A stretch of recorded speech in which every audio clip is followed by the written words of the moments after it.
हाय सांग मैंने मु सीमा मोर सीमा ओडिया किचन को आपण मान स्वागत।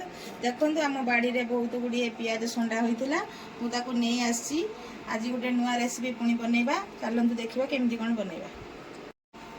देखो आमर पियाज साई मु छोट छोट कर काटी नहीं टूथ स्टिक भी साहाଯ୍य मुझे जॉइंट कर नहीं एमती भी जॉइंट करें एमती गोटा थी एमती भी करें।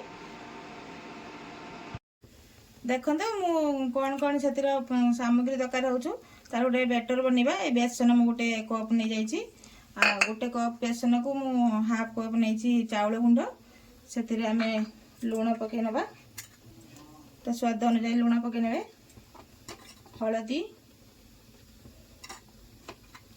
लंका गुंड अदा रसुण पेस्ट आमर सब किसी पकईदेले अल्प अल्प पानी कर गोल नवा बेसी पानिया करनी अल्प अल्प पानी देवे। देखो आमर गुड़ाटा भल भाव हो भल भाव फेंटे ने गुड़ी गुड़ी हो ना भल भाव फेंटे नहीं। देखो आम एथर से गुड़ में से पियाज संडा को बुड़े नवा एथर पकेबा। देखो चेन बसई देती राति अलरेडी देखो आमर आसला एमती गोटे गोटे पकेबे आमर छोट पैन बोली मुझे गोटे पकई आप देखिए पकई जार पैन बसे से पकई एमती हम।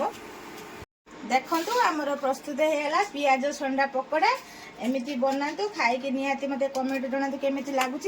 देखो केमती कुड़कुड़िया होती आवाज हो यार आवाज हबार कारण हूँ गुड़ेला बेले गोटे जिन आप देखे ना से बैटर गुलिया समय रे गरम तेल पकईदेवे से एमतीका मैंने भल कुड़कुड़िया रही।